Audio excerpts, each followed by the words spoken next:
El dibujo secreto de la América Latina. William Ospina. El dibujo secreto de la América Latina. Desde los tiempos en que Bolívar escribió su Carta de Jamaica, una tarea fundamental de este continente ha sido el diálogo entre la unidad y la diversidad. Mentiríamos si dijéramos que nuestra América es una. Por todas partes surge la evidencia de su pluralidad, desde los desiertos de coyotes de Sonora hasta los vértigos horizontales de la Patagonia, desde los incontables azules del Caribe hasta ese verde que es de todos los colores de la cordillera y la selva, desde el aire de fuego de las costas caribeñas hasta la noche blanca de los páramos, desde la fecundidad de valles y de pampas hasta lo que llamaban Neruda el estelar caballo desbocado del hielo. Y no hablo solo de la extraordinaria diversidad geográfica y biológica sino, en ella y sobre ella, de la diversidad de los pueblos y de sus culturas, o de algo más sugestivo aún, los muchos matices irrenunciables de una vasta cultura continental. En esa misma carta de Jamaica Bolívar afirmaba que somos un pequeño género humano.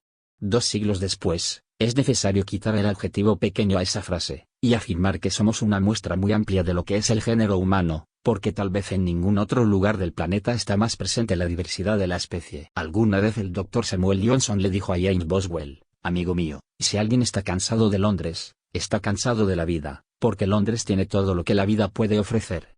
Pero, ¿qué es hoy la diversidad de Londres, de París o de Nueva York comparada con la diversidad de Sao Paulo, de México, de Buenos Aires o de las Antillas? Las viejas metrópolis se apresuran a imitarnos y se llenan vertiginosamente de inmigrantes. Londres se llena de caribeños pero sin el mar Caribe a la vista. París se llena de muezzines y de senegaleses pero no tiene el desierto ni las praderas fluviales de África. Madrid ve llegar a los suramericanos pero aún están lejos los Andes y la selva amazónica. Europa sigue siendo un continente de tamaño humano, como diría George Steiner, el continente de los cafés, el continente que fue medido por las pisadas de los caminantes, el continente que ha convertido sus calles y sus plazas en una memoria de grandes hombres y de hechos históricos, el continente que descubrió que Dios tiene rostro humano. Nuestra América es definitivamente otra cosa. Aquí la naturaleza no ha sido borrada, aquí sí hay verdaderas selvas y verdaderos desiertos. Allá todos los caminos llevan a Roma, aquí todas las aguas buscan el río, nada tiene unas dimensiones humanas, todo nos es fede, y Dios mismo necesita de otros rostros y de otras metáforas para ser concebido, para ser celebrado. Fue Paul Verlaine, maestro sensorial y musical de los poetas hispanoamericanos, quien escribió en su arte poética que lo importante no es el color sino el matiz, y creo que si algo nos hemos aplicado los pueblos de este continente es a desplegar, y ahondar en los matices locales, y particulares de una cultura cuyos trazos generales son cercanos. Quiero decir con ello que una característica común de la cultura latinoamericana es que nada en ella puede reclamarse hoy como absolutamente nativo, salvo quizá esos pueblos mágicos del Amazonas que nunca han entrado en contacto con algo distinto. En otras regiones del mundo, hasta hace poco tiempo, podía hablarse de pureza, de razas puras, de lenguas incontaminadas. Aquí las mezclas comenzaron muy temprano, no para llegar a lo indiferenciado sino para producir en todos los casos cosas verdaderamente nuevas. Digamos que en nuestra cultura continental casi nada es nativo pero todo es original. John Keats decía que explicar un poema puede equivaler a destejer el arco iris. Lo mismo podríamos decir del proceso de revelar todas las tradiciones, todas las fusiones, que llevaron al nacimiento de la cumbia o del tango, de Pedro Páramo de Macondo, de la obra de Niemeyer o la de Borges. Caminaba yo una vez por un museo de México cuando pasaron a mi lado 2 personas, y alcancé a oír que una decía a la otra: hay 3 culturas en el mundo, la asiática del arroz, la europea del trigo y la americana del maíz. La frase, recibida así por los caminos del viento, como dice la canción, no me pareció tan importante por su contenido cuanto por su enfoque. Dejaba al África por fuera, y eso ya era grave, pero atribuir la raíz última de la cultura a la alimentación, y a los bienes básicos de la naturaleza me pareció original en el sentido profundo de que habla de orígenes. En esa medida podríamos decir que aunque los pueblos nativos de América eran muy distintos unos de otros, aztecas, incas, muiscas, sioux, arhuacos, taínos, los centenares de pueblos que habitaban el continente compartían la cultura del maíz, y no hablo solo de los hábitos alimenticios sino de los dioses, los ritos y las pautas de civilización que nacen de él. Hoy se habla mucho de globalización, pero ese proceso comenzó hace siglos. Ya el cristianismo, que fundió en su trinidad mitos hebreos, ideas griegas y ambiciones romanas, era un fenómeno de globalización.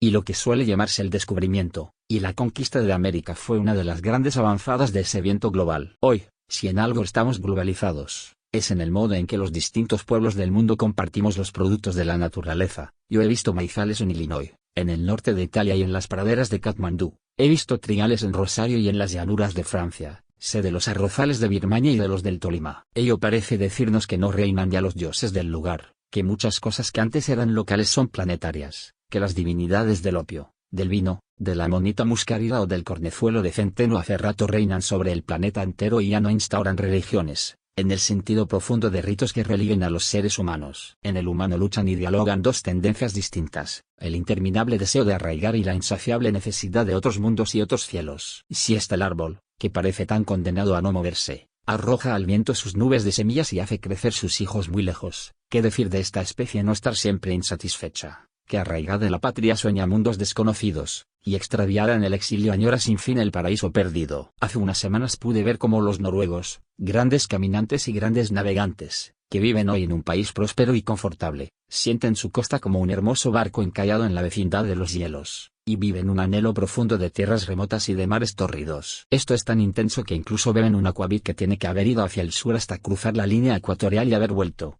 para tener el gusto adecuado. La humana es una historia de diásporas, según dicen las noticias recientes. Esos 2000 seres a los que alguna vez se redujo la humanidad, en el momento más vulnerable de su existencia, se dispersaron en pequeñas hordas por el mapa de África hace cientos de miles de años, y cuando volvieron a verse eran ya tan distintos, que parecían a punto de configurar varias especies. Nosotros mismos tenemos que admitir que los nativos de América, los primitivos habitantes del territorio, llegaron algún día por caminos de hielo desde las estepas de Asia, o navegando desde la Polinesia hasta las costas de Chile. Así que todo arraigo es hijo de una diáspora previa, y tal vez todo amor por el suelo nativo oculta la honda nostalgia de una tierra perdida en los meandros del pasado. Lo nuestro es la edad de las naciones, y entre nosotros esos estados nacionales son un fenómeno tan reciente que casi puede observarse a simple vista.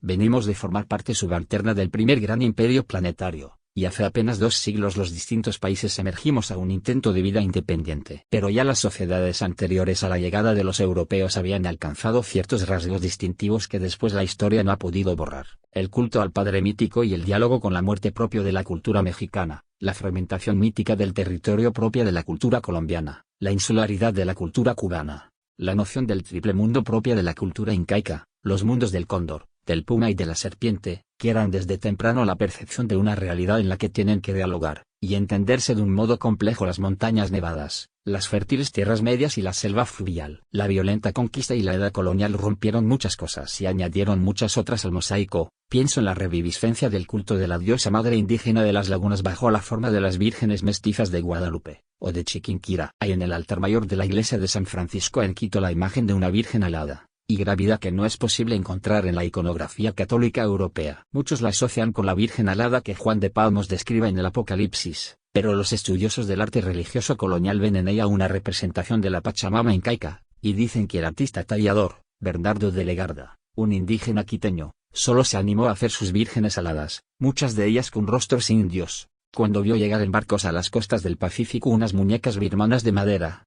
Así son los caminos de nuestra cultura. A veces utilizamos los aportes del mundo entero para expresar lo más profundo y original de nuestro ser. El vistoso politeísmo del santoral católico latinoamericano logra mediante complejas astucias rituales que el culto de un Dios único no sea incompatible con el culto de infinitas divinidades menores, identificables y especializadas. Y Derek Walcott argumentó con gran belleza y sabiduría en su discurso para recibir el Premio Nobel de Literatura, en 1992, que la mirada colonial, el discurso superficial de las metrópolis, no advierte que en nuestras aparentes imitaciones hay una originalidad nueva, la expresión de algo que no es derivación sino plenitud presente, que la representación del Ramayana que hacen en verano en Trinidad incontables muchachos de origen hindú no es una obra de teatro sino una obra de fe, no es imitación sino originalidad. En nada se advierte tan nítidamente el modo como lo ajeno se volvió carne y sangre propia como en el vasto tejido de las lenguas europeas llegadas a América, en las que empezaron a circular desde muy temprano las sabias del mundo americano, y en cuyas literaturas fue emergiendo la exuberancia de las distintas regiones del continente. Las literaturas americanas son fruto del encuentro de unas lenguas ya formadas con un mundo desconocido. La tensión entre lenguas establecidas y mundo sorprendente representó para nosotros, desde el comienzo, la tensión entre lo real y lo mágico, ya que la magia no es más que lo que obedece a otras leyes. Es conveniente recordar que, aunque las civilizaciones del planeta registran una historia varias veces milenaria, hace apenas 5 siglos 2 mitades del mundo estaban completamente incomunicadas. La Tierra, como la Luna, tenía una cara oculta, y el encuentro entre esas dos maneras de lo humano desarrolladas a lo largo de los milenios de un modo independiente planteaba los más apasionantes desafíos para la vida y para la imaginación. Fue algo más extraño aún que si el latín hubiera arraigado en África, fue como si, a consecuencia de las aventuras en el espacio exterior, el inglés arraigara en algún planeta con vida inteligente. Ahora bien, es muy distinto lo que ocurrió en las dos mitades del continente americano. En el norte la lengua inglesa solo tuvo que hacer un esfuerzo por reconocer el mundo físico, y por permitir que las culturas llegadas de lejos arraigaran en él, en tanto que en la América Latina, donde florecían diversas y complejas civilizaciones, y donde no fueron exterminados completamente los pueblos indígenas, las lenguas latinas tuvieron que dialogar con las lenguas nativas, aunque ese no fuera su propósito inicial, y todavía hoy siguen haciéndolo. Lo que en los últimos siglos, de un modo creciente, ha mostrado nuestra literatura es el modo gradual como asciende a través de una lengua ajena a la savia de un mundo nativo, con sus colores y sus metáforas, con sus sueños más inexplicables y sus recuerdos más profundos, con la radical extrañeza de sus modos de representación. Se sienten ahí la profusión, la exuberancia, el colorido y la fragancia de una tierra nueva, de unas selvas que no habían sido taladas jamás, de una fecundidad de los suelos, de una abundancia de mamíferos y de insectos, de reptiles y de aves en la que nuestra época de postrimerías bien puede encontrar las virtudes del paraíso. La literatura de la América Latina comenzó con las crónicas de Indias. Detrás de las campañas casi siempre brutales de los conquistadores avanzó una asombrada legión de cronistas que descubrieron la naturaleza, interrogaron las selvas, los suelos, los climas, la fauna, las culturas nativas, sus costumbres y sus mitologías. Dado que los grandes letrados permanecieron en el mundo europeo, la historia tuvo que improvisar sus historiadores, sus narradores y sus poetas, con soldados más llenos de curiosidad que de información, hombres apenas formados en la tradición cultural de sus tierras de origen, pero dueños de un singular espíritu de observación, y de esa extraordinaria audacia mental que caracterizaba a los hombres del Renacimiento. Y ahí ocurrió un fenómeno muy significativo. Muchos querían solamente cantar las hazañas de los grandes capitanes de conquista, querían pintar sus retratos con el paisaje de fondo del mundo americano, pero ese escenario era tan vigoroso que muchas veces el retrato se perdió detrás de las selvas y las anacondas, de los caimanes y los ríos, de las tempestades y los pájaros. El mundo americano avanzó como una enredadera sobre las páginas de los cronistas, y las invadió por completo, y les demostró que aquí el hombre no puede llenar todo el cuadro. Los cronistas de Indias no podían bastarse con repetir lo aprendido en su mundo de origen, y dado que en los comienzos de una literatura nombrar equivale a crear, aquellos aventureros tuvieron que inventar un lenguaje, y prepararon el terreno para una extraordinaria literatura.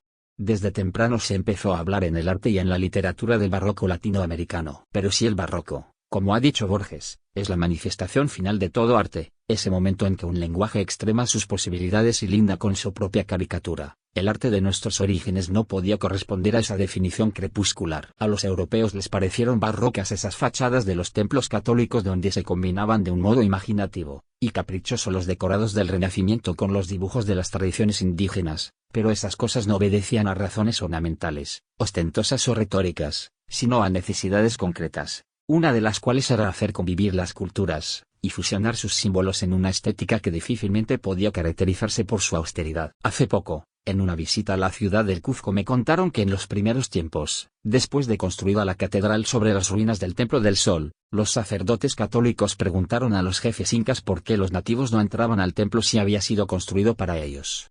Los jefes contestaron que no podían ver como un sitio de culto un lugar donde no entrara el sol. Los sacerdotes tuvieron entonces la idea de abrir unas ventanas hacia el oeste que recibieran la luz de la mañana, y disponer grandes espejos en el interior para que la luz se multiplicara por todas partes.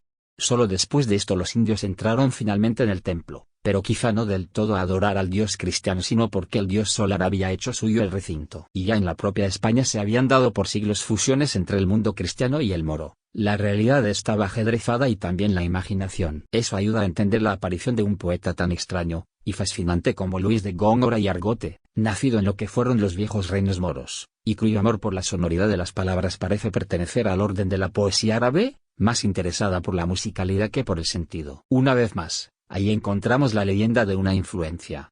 Se atribuye a una imitación del culteranismo de Góngora la obra del magnífico poeta de Tunja, en el siglo XVII, Hernando Domínguez Camargo. Pero hay que añadir que su profusión de metáforas nacía de una zona fronteriza entre lenguas distintas, entre universos mentales distintos, y revela también un esfuerzo extremo por pertenecer a Europa, pero a una Europa inaccesible para un pobre clérigo de las colonias, una Europa magnificada y desdibujada por la distancia. Esos énfasis son más bien la extrema tensión de un creador que no está en el centro de una cultura sino en sus orillas, la lengua de los que sueñan con otros mundos, una aventura de metáforas comparable a la tradición de los scaldos septentrionales. Parece barroca la ornamentación de los retablos de los templos y de la pintura colonial, llena de frutos, hojas y flores nuevas, de un bestiario a menudo fabuloso. Pero, ¿cómo llamar barroca a la representación de las pinas y de los armadillos, si no son exageraciones ni inventos sino la fidelidad clásica a unas formas naturales? Sería tan necio como hablar del barroquismo del pico enorme del tucán, de los colores del papagayo, o de la exuberancia de las selvas equinocciales. Allí donde la naturaleza es exuberante no estamos en presencia de un énfasis estético sino de otro canon de lo natural, de un clasicismo sujeto a otras leyes. El arte europeo buscó, desde los griegos, la justa medida y el equilibrio. Buscó también sujetarse siempre a un patrón humano, pues Europa no solo pensó que el hombre es la medida de todas las cosas sino que llegó a la conclusión de que lo humano es la medida misma de lo divino. Ese es, me parece a mí, el sentido del cristianismo. Y solo por esas nociones el arte europeo evolucionó hacia la búsqueda de la perspectiva, del naturalismo, del arte del retrato, del realismo, de la minuciosidad del dibujo, y de la fidelidad a las formas, de un modo que ya en el Renacimiento estaba alcanzando su plenitud. Pero el descubrimiento de América fue también una metáfora de la necesidad que sentía Europa de salir de sí misma, la sed de descubrir los mundos no europeos que había en este mundo. A partir del siglo XVI, de un modo creciente, comenzaba en Europa y en todos los reinos del espíritu, en la filosofía, en la política, en el arte, en la poesía, la crisis del centro, la crisis de la forma y la crisis de la proporción. Empezaron los sueños de la utopía y del buen salvaje, de las nuevas Atlantidas y de los Eldorados, creció el gusto por las especias exóticas, y comenzaron las fugas míticas en busca de lo nuevo. No deja de ser significativo que hayan sido los finales descubridores de otras tradiciones estéticas, impresionistas y expresionistas, quienes emprendieron una lucha contra la nitidez del dibujo, un proceso de experimentación y de abandono de cánones estrechos y de normas rígidas. El arte americano nace de una tensión entre las formas del lenguaje europeo, y las convulsiones de un mundo que no logra agotarse en lo humano. Como lo dijo, antes de Steiner, el inglés Oden, hay en América verdaderas selvas y verdaderas tierras vírgenes, ríos desmesurados y civilizaciones incomprendidas. En Europa, dijo Oden, un viajero, por perdido que se encuentre, está a media hora de un sitio habitado, en tanto que no hay americano que no haya visto con sus ojos comarcas prácticamente intocadas por la historia. Aquí el patrón humano no logra aprisionar todo el sentido, y los artistas sintieron la necesidad de transgredir la norma áurea, la escala europea de las proporciones. Eso ahora es menos difícil, porque también el arte europeo se ha lanzado a la búsqueda de un nuevo sentido de la belleza, y ya en el siglo XIX el hombre que sintetizó esas búsquedas de la modernidad, Charles Baudelaire, había escrito en uno de sus poemas, Plonger au fond du gouffre, enfer au ciel, ¿qué importe? Au fond de l'inconnu pour trouver du nouveau. Hundirse hasta el fondo del abismo, infierno o cielo, ¿qué importa? Al fondo de lo desconocido para encontrar lo nuevo. Todo habitante de América, a pesar de sus esfuerzos por habitar en la polis en el sentido urbano del término, vive en la vecindad de una naturaleza no conquistada del todo, a medias innominada, en gran medida desconocida. Cuando pensamos que casi toda la farmacia europea nace del conocimiento de las 6.000 especies vegetales que pueblan el continente, y que la América equinoccial tiene 50.000 especies de plantas, de cuyas propiedades solo tienen un conocimiento profundo los chamanes amazónicos, entenderemos mejor cuál es el sentido abrumador de la presencia de la naturaleza en el imaginario del hombre americano.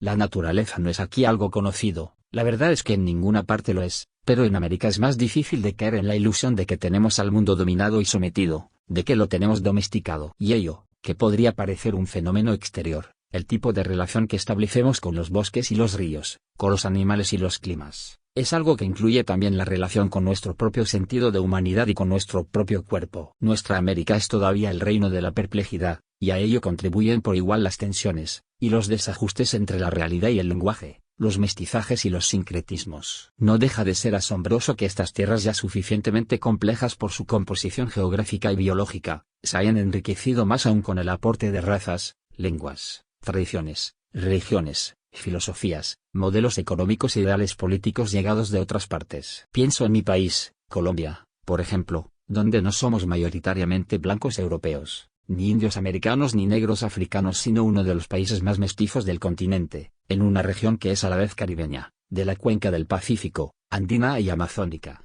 que habla de una lengua que es hija ilustre del latín y del griego, que profesa una religión de orígenes hebreo, griego y romano, que ha adoptado unas instituciones nacidas de la Ilustración y de la Revolución Francesa, que fue incorporada al orden de la sociedad mercantil, y a la dinámica de la globalización hace ya 5 siglos, y siento que estamos amasados verdaderamente de la arcilla planetaria. Pienso en esta América Latina, que produjo buena parte de las riquezas con las que se construyó la moderna civilización europea, y me digo que es apenas comprensible que el arte, y la literatura que surgen de esa colorida complejidad estén más llenos de fusiones de lo que uno pueda imaginar, y que esas fusiones pueden alcanzar por momentos apasionantes síntesis de la cultura planetaria. Uno de los fenómenos más interesantes de nuestro mundo americano, y en especial de la región equinoccial, es el modo como participamos de la franja ecuatorial, del paralelo 4, que produce no solo la mayor diversidad biológica sino buena parte del oxígeno que respira el planeta. Es la región donde no hay estaciones, es decir, donde la naturaleza no descansa, donde el suelo no duerme, donde el sol y el agua se mantienen, por decirlo de ese modo, en un insomnio permanente. Y se diría que es la región perfecta para que los sueños broten de la vigilia. La luz produce otro colorido, el cielo está aborrascado de nubes gigantescas, la lluvia a veces produce diluvios interminables, es región de fantásticas tormentas eléctricas, de truenos ensordecedores, de inundaciones y avalanchas. Los ríos cambian de cauce y la superficie de la tierra se estremece a veces, acomodándose a la actividad de las profundidades. No somos plenamente indígenas, ni europeos, ni africanos, pero nos nutrimos sin cesar de esos orígenes para al mismo tiempo diferenciarnos de ellos. No hace mucho, un escritor amigo mío, de una población que se afirma cada vez más como afrocolombiana, tuvo la oportunidad de encontrarse con un escritor de África, y le expresó su alegría de estar hablando con alguien con quien podía identificarse plenamente. El otro, con gran cortesía y sabiduría a la vez, le dijo que ellos dos no eran muy semejantes. Y claro que se lo decía sobre todo para formular un desafío tácito. En realidad somos distintos, le dijo, nosotros somos africanos, ustedes son negros. Mi amigo lo escuchó con extrañeza. Y el hombre de África añadió, ustedes descienden de esclavos. Nosotros nunca hemos sido esclavos. Es evidente que los negros americanos tienen que afirmarse en algo más que en su común origen africano. Sin negarlo, tienen que sentirse más decididamente parte mitológica del mundo americano, y luchar por su originalidad aquí, en diálogo con este mundo en el que viven hace ya 5 siglos.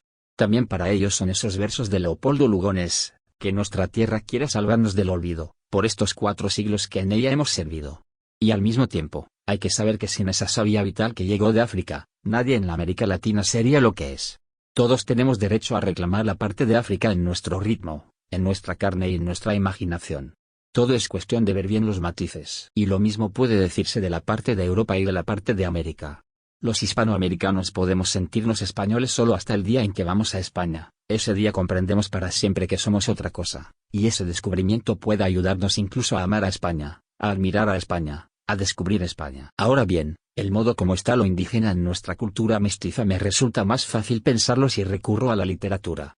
Siento que hay, por ejemplo, en la obra de Gabriel García Márquez, una manera de discurrir que no es en rigor occidental, que se resuelve en imágenes y en variaciones, como aureola o resplandor de los hechos centrales. Y se diría que hay algo de estirpe indígena en cierto modo de presentar los hechos y de no resolverlos mediante argumentaciones, digresiones y teorías, sino mediante trazos y figuras que satisfacen a un tiempo al sentimiento y a la imaginación. García Márquez pertenece a un mundo profundamente influenciado por ese pensamiento mágico, pero suele repetir que a pesar de saber muy bien cómo era la historia, o el río de historias, que pensaba narrar, encontró con claridad su tono y la certidumbre de sus recursos cuando leyó la novela Pedro Páramo, del mexicano Juan Rulfo. Tal vez lo afectó la libertad con que Rulfo se deja influir por el viento de las voces indígenas, por el modo de estos sueños americanos, por la persistencia en la vida cotidiana de los mitos profundos de su pueblo. Así, en la novela 100 años de soledad nada sabemos de la singular relación que hay entre la madre, Úrsula Iguarán, y su hijo mayor, José Arcadio, hasta el día en que éste decida abandonar el pueblo, enrolado en la tropa de los gitanos. En cuanto se da cuenta de su ausencia, Úrsula sale en su búsqueda abandonando todo lo demás, su marido, su casa, sus otros hijos, dejando de ser el centro de gravedad de su mundo. José Arcadio es el primer nativo que abandona el pueblo, y se aleja por el mundo distante con el que su padre siempre ha soñado. Yendo tras él, Úrsula llega a sentirse tan lejos que ya ni piensa en regresar, y encuentra al fin el camino hacia el mundo que todos los hombres del pueblo habían buscado en vano. Años después el hijo regresa, transformado por la ausencia, cruza el pueblo y la casa, y avanza sin detenerse por los pasillos y los cuartos saludando con un gesto a quienes ve, pero solo llega al final de su viaje cuando encuentra a Úrsula. Está desandando el camino de su fuga, el camino por el cual su madre lo había seguido, y solo se detiene al llegar nuevamente junto a ella. Ese doble movimiento que primero nos revela la importancia que tiene para ella el hijo, y después la importancia que la madre tiene para él, muestra el lazo invisible que los une y que nunca delataron sus diálogos. Y es por este dibujo secreto, intensamente trazado en nosotros por el relato, es por ese surco entre ambos que, sin saberlo, estamos dispuestos a creer uno de los episodios fantásticos más poderosos de la novela, aquel en que un hilo de sangre sale del hijo muerto, va recorriendo pasillos y calles y andenes, y no se detiene hasta encontrar a Úrsula y llevarle el mensaje de la muerte. De nuevo vemos el movimiento contrario, y es ella ahora quien siguiendo el hilo encuentra al final el cadáver de su hijo. Este dibujo ancestral del hilo de sangre que busca su fuente es una de las imágenes más bellas y memorables de la novela, y sospecho que nuestra mente la hospeda con tanta facilidad y gratitud porque no es un trazo arbitrario sino una necesidad de la historia. Nos muestra poderosamente, con el poder de la poesía y del mito, la inexpresada relación del hijo con la madre, el lazo de la sangre materna convertida en camino del hijo, sendero de sus fugas y de sus retornos, de su soledad y de su muerte. Algo en la moderna novela occidental ha tendido a abandonar los juegos libres de la imaginación, a subordinar las historias a las ideas, y a abundar en tesis y en teorías. Desde las minuciosas reflexiones de Dostoyevsky sobre los motivos de la conducta humana, pasando por la sobreabundancia de propósitos intelectuales del infinito Ulises, de James Joyce, hasta el tono ensayístico de muchas novelas de Thomas Mann, la narrativa procuró a menudo abandonar el viejo hábito de soñar libremente, de dar vuelo a la imaginación, y de permitir que lo fantástico y lo real se combinaran a su antojo. Ese había sido el espíritu de las epopeyas clásicas, de las historias del ciclo de Bretaña, del Nibelungen, de la comedia dantesca y del Orlando Furioso. Y, por supuesto, ese es el espíritu de las dos obras orientales que más han influido en nuestra civilización, la Biblia y las Mil y una noches. Lo que más asombró al barón Alexander von Humboldt en su viaje por la América equinoccial fue la imposibilidad de encontrar, como en Europa, bosques de una sola especie, porque en cada pequeño espacio proliferaban decenas de especies distintas. Lo que mejor ilustra la correspondencia de nuestra literatura con este mundo es la abundancia febril de las formas de su imaginación, no solo la vivacidad de los elementos y la intensidad del color, esto que Chesterton llamaría, hablando del posible origen criollo de Robert Browning, una teoría de orquídeas y de cacatúas, sino incluso la tendencia continua a contrastar distintas etapas de la metamorfosis de los hechos y de las cosas. En nuestro continente el tiempo fluye de un modo vertiginoso. Hemos tenido que pasar en 5 siglos de los altos imperios comunitarios a las disgregaciones de la posmodernidad, de la vasta e indemne selva continental a las paredes apocalípticas de los incendios que cercan y carcomen la selva amazónica para sembrar soya, de las praderas del bisonte y del indio a los aviones estrellándose contra los acantilados de cristal de las Torres Gemelas. Durante mucho tiempo, la América Latina se gastó en el esfuerzo de alcanzar una lengua propia, de convertir las arrogantes y rígidas lenguas que llegaron de Europa en lenguas nutridas por la savia del mundo nuevo. Solo a fines del siglo XIX, con la labor de los extraordinarios poetas y narradores a los que llamamos modernistas, simbolizados por el más melodioso de ellos, el nicaragüense Rubén Darío, conquistamos por fin unos recursos literarios capaces de enfrentar el desafío de nombrar plenamente nuestro mundo, y de dialogar con las otras literaturas del planeta. El siglo XX nos ha visto emprender esa tarea, las obras de los modernistas, de Rubén Darío, del mexicano Alfonso Reyes, de tantos autores en todo el continente, han madurado esos recursos. Y después, entre los numerosos autores del medio siglo y del llamado realismo mágico, surgieron muchas voces que de algún modo resumen la pluralidad de ese clamor continental. Entre ellas es necesario mencionar a Juan Rulfo, cuya obra breve e inagotable muestra los viajes de la lengua española en la profundidad de la memoria mexicana, a Pablo Neruda, cuyo canto de piedra y de selvas explora, y celebra por igual la naturaleza y la historia, a Gabriel García Márquez, cuya Biblia pagana del Caribe condensa la elocuencia de la lengua de Cervantes, el pensamiento mágico de los pueblos indígenas y la alegría, el colorido y la sensualidad de los hijos de África, y a Jorge Luis Borges, quien, interesado por la poesía gauchesca y por la cábala judía, por el islam y por el budismo, por las mitologías del Indostán y por las sagas nórdicas, en el mayor país de inmigrantes, supo recoger la memoria de todas las bibliotecas, y sentir el rumor del planeta entero mezclado en nuestras venas y en nuestras almas. Todavía estamos en el deber de interrogar cómo puede ser ese diálogo nuestro de lo uno con lo diverso, pero yo diría que no lograremos integrar a la América Latina mientras nos neguemos a ver la infinidad de sus matices, la riqueza sutil de sus diferencias. Es urgente abandonar los nefastos conceptos de subdesarrollo y de tercer mundo, que pretendían hacer del desarrollo un camino prefijado y exterior. Hijos de la edad de los descubrimientos, engendrados en las primeras avanzadas del mercantilismo, herederos de las lenguas, las religiones y las instituciones de Europa, Nosotros somos el primer gran fruto de la globalización. Pero ahora se hace evidente que el énfasis en lo universal despierta enseguida la necesidad y la defensa de lo local. Desde que comenzó la prédica imperativa de la globalización, ya no nos bastan las naciones. Cada región del globo, cada aldea, cada tradición pugna por hablar, por diferenciarse, por existir. Hay un verso del poeta León de Grave, al que él traviesamente llamó la fórmula definitiva y paradojal. Esa fórmula dice: todo no vale nada si el resto vale menos. Es paradójico que alguien hable del todo y del resto, pero en términos lógicos es comprensible. El todo no solo es la suma de las partes, es también diferente de las partes. Y no se puede hablar del todo, del amor por la totalidad, para predicar el descuido de lo particular y de lo fragmentario.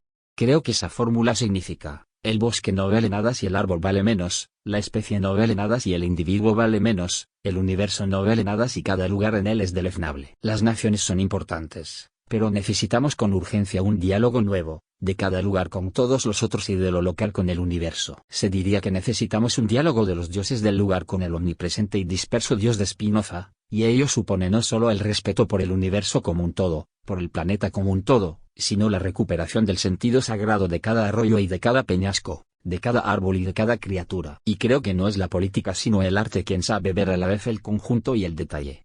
Es verdad que los seres humanos no podemos sobrevivir sin perturbar, pero ya empezamos a comprender que tampoco sobreviviremos si perturbamos demasiado. Hoy el mundo siente el peso oneroso de la especie humana, advierte demasiado su presencia, siente la rudeza y la torpeza de nuestra relación con las cosas, y es evidente que se hace necesario el aprendizaje de la levedad, de no pesar mucho, el aprendizaje de cierta invisibilidad, tan contraria a esta manía moderna de lo que es excesivamente visible y estridente, el aprendizaje de la delicadeza, y el aprendizaje de la sutileza.